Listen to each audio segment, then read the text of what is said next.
বিএনপির মহাসচিব মির্জা ফখরুল ইসলাম আলমগীর তিনি বলেছেন যে আমরা আছি, নৌকাকে বলছেন যে ভরসা রাখেন। তো নৌকা তো নিজেই ভরসা রাখুন, তখন আমরা বলতাম না যে ভরসা রাখুন। তো এরকম এখন আপনারা আবার নৌকার ভোট পাওয়ার জন্য এই দুই দল একটা বেলাল্লাপনা শুরু করেছে, এই জামায়াত ইসলাম এবং এই বিএনপি। তারা প্রকাশ্যে অপ্রকাশ্যে গোপনে নানাভাবে আওয়ামী লীগের যে শীর্ষ সন্ত্রাসী যারা আছে তাদেরকে শেল্টার দিচ্ছে ভোটের জন্য।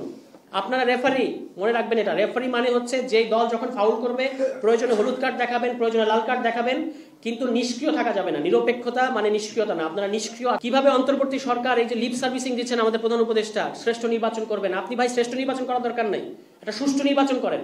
আজকের নিউজ, আজকের গোয়েন্দা রিপোর্ট যেটা ইসিকে দিয়েছেন গোয়েন্দারা, 67% নির্বাচনী কেন্দ্র, ভোট কেন্দ্র ঝুঁকিপূর্ণ। 67%। যদি 20% ঝুঁকিপূর্ণ থাকতো, যদি 25% ঝুঁকিপূর্ণ থাকতো, বুঝতাম যে এগুলো ঠিক করা যাবে। একটা দেশের 28,000 ভোট কেন্দ্রের মধ্যে যদি 67% ভোট কেন্দ্র যদি ঝুঁকিপূর্ণ থাকে, কিভাবে নির্বাচনী পরিবেশ তৈরি হবে? আমি নিজে একজন সম্ভাব্য প্রার্থী হিসেবে আমি নির্বাচন করতে চাই। আমি তো আস্থাহীনতায় ভুগছি। একজন ক্যান্ডিডেটকে তো ইতিমধ্যে গুলি করা হয়েছে, তিনি গুলিবিদ্ধ হয়েছেন। তাহলে জনগণ কিভাবে আস্থা পাবে?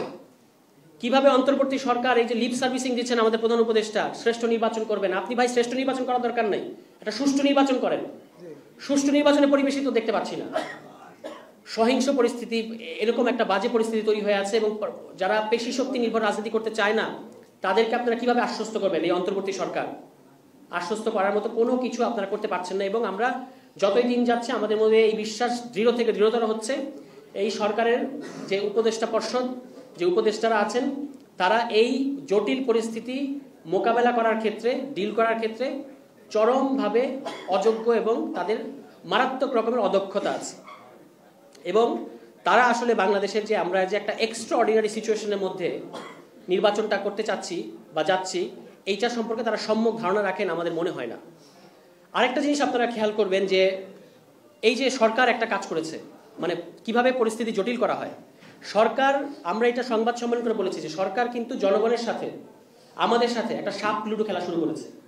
জুলাই সনদ বানানো হয়েছে। জুলাই সনদ আপনি সাপ লুডো খেলায় দেখবেন যে 96 ওঠে, আবার এটাকে ওই সাপের মুখে পড়লে 3-এ নেমে আসে। তো সরকার যে কাজটা করেছে আপনারা দেখবেন যে জুলাই সনদ কমিশন একটা বাস্তবায়নের একটা সুপারিশ বা রোডম্যাপ সরকারের কাছে দিয়েছে।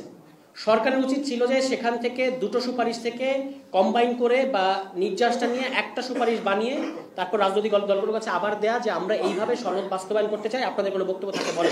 তারা সেই কাজটা করে নাই। তারা আবারও রাজনৈতিক দলগুলোর কাছে বল ঠেলে দিয়েছে। বল আপনার কোর্টে এসেছে, আপনার গোল দেওয়ার কথা, আপনি রাজনৈতিক দলগুলোকে বলছেন যে তোমরা ফাউল করে আসো, যে জিতবা, যে জিতা ওহি সিকান্দার। এই যে সরকারি পরিস্থিতি তৈরি করেছে, আপনি দেখবেন একদিকে তো জামায়াত ইসলাম আঙ্গুল বাঁকা করা কিংবা ওই যে ঢাকা শহরের মানচিত্র বদলে দিবে এটা তো বলছে, অন্যদিকে বিএনপি বলছে আমরাও মাঠে নামবো। তো এই যে সংঘাতময় একটা পরিস্থিতি তৈরি হচ্ছে, এটার দায় তো সরকারকে নিতে হবে। তারাই তো নিজস্ব কোনো পজিশন না নিয়ে, কোনো ধরনের পজিশন না নিয়ে তারা রাজনৈতিক দলগুলোকে বলছে আপনারা বসেন। আপনারা বসেন মানে আপনারা সরকার আছেন কেন?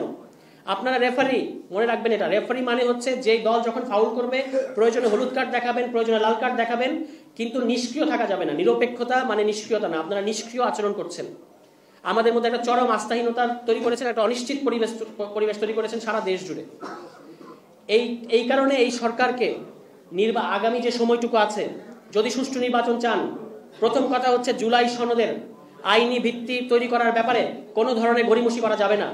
জুলাই সনদের এখন একটা নির্বাচনী ডামাডোল আপনারা শুরু করে দিয়েছেন এবং আপনারা ভেবেছেন যে আমরা ভুলে যাব জুলাই সনদের ব্যাপারে। না, আমরা অন্তত জাতীয় নাগরিক পার্টি, আমাদের শহীদ পরিবাররা গতকালকে এখানে এসেছেন, তারা বলেছেন যে জুলাই সনদের আইনি ভিত্তি ছাড়া কোনো ধরনের নির্বাচনী পরিবেশ তৈরি হবে না। আমরা তাদের এই কথার সাথে একমত যে এই মাসের মধ্যেই জুলাই সনদ বাস্তবায়ন আদেশ জারি করতে হবে। এটা যদি এই সরকার না করে, এবং না করে যদি তড়িঘড়ি কোনো দলের চাপে যদি তারা তফসিল ঘোষণার দিকে চলে যায়, তাহলে কিন্তু বাংলাদেশে সুষ্ঠু এবং অংশগ্রহণমূলক নির্বাচনের পরিবেশ তৈরি হবে না। এটা সরকারকে মাথায় রাখতে হবে। এবং সর্বশেষ কথা, আওয়ামী লীগ প্রসঙ্গে আমি দেখলাম যে আমাদের বিএনপির মহাসচিব মির্জা ফখরুল ইসলাম আলমগীর তিনি বলেছেন যে আমরা আছি, নৌকাকে বলছেন যে ভরসা রাখেন। তো নৌকা তো নিজেই ভরসা রাখুন, তখন আমরা বলতাম না যে ভরসা রাখুন। তো এরকম এখন আপনারা আবার নৌকার ভোট পাওয়ার জন্য এই দুই দল একটা বেলাল্লাপনা শুরু করেছে, এই জামায়াত ইসলাম এবং এই বিএনপি। তারা প্রকাশ্যে অপ্রকাশ্যে গোপনে নানাভাবে আওয়ামী লীগের যে শীর্ষ সন্ত্রাসী যারা আছে তাদেরকে শেল্টার দিচ্ছে ভোটের জন্য, এবং তারা মনে করছে বাংলাদেশের জনগণের উপর ভরসা না রেখে এই ধরনের শীর্ষ সন্ত্রাসীদের উপর ভরসা রাখলে তারা নির্বাচনে জিতে যাবে। আপনাদের এই চাওয়াটা কিন্তু আসলে পূরণ হবে না। সুতরাং জনগণের উপর ভরসা রাখেন। নির্বাচনের জন্য এই যে একটা আতঙ্ক তৈরি করার মতো পরিবেশ আপনারা তৈরি করছেন, এটা থেকে সরে আসেন। জুলাই সনদের বাস্তবায়নের ক্ষেত্রে কোনো ধরনের প্রতিবন্ধকতা সৃষ্টি করবেন না, এবং সরকারকে কোনো ধরনের চাপ দিয়ে ব্ল্যাকমেইল করে জিম্মি করার যে মানসিকতা আপনাদের মধ্যে দেখা যাচ্ছে সেটা করা যাবে না। জাতীয় স্বার্থকে, জুলাই সনদকে আপনাদের যার যার রাজনৈতিক স্বার্থ, যার রাজনৈতিক চাওয়া পাওয়ার ঊর্ধ্বে জাতীয় স্বার্থের জায়গা থেকে এটাকে বাস্তবায়ন করতে দিতে হবে। যদি করতে না দেন তাহলে কিন্তু সুষ্ঠু নির্বাচনের পরিবেশ তৈরি হবে না। বাংলাদেশের জনগণ, 1400 শহীদ ফ্যামিলি এবং আরও যারা আহত আছে তারা আপনাদেরকে এত সহজে ছেড়ে দেবে না। 1.5 বছর সময় দিয়েছে আপনাদেরকে। প্রধান উপদেষ্টা ডক্টর মোহাম্মদ ইউনূসকে বাংলাদেশের জনগণ বাংলাদেশের ইতিহাসে সর্বোচ্চ ম্যান্ডেট দিয়েছে, সর্বোচ্চ ম্যান্ডেট দিয়ে জুলাই সনদ বাস্তবায়নের জন্য ম্যান্ডেট দিয়েছে, কিন্তু আপনারা বলছেন যে রাজনৈতিক দলগুলোর দিকে বারবার আপনারা ঠেলে দিচ্ছেন। এই কাজ থেকে আপনারা যদি বের না হয়ে আসেন তাহলে যে অনিশ্চিত পরিবেশ, যে দুশ্চিন্তাগ্রস্ত পরিবেশ তৈরি হবে, এটার দায়ভারও কিন্তু আপনাদেরকেই নিতে হবে। ফলে বিএনপি, জামায়াত ইসলাম সহ সমস্ত দলকে আমরা বলবো যে জাতীয় স্বার্থ আগে, তারপরে যার যার দলীয় স্বার্থ সব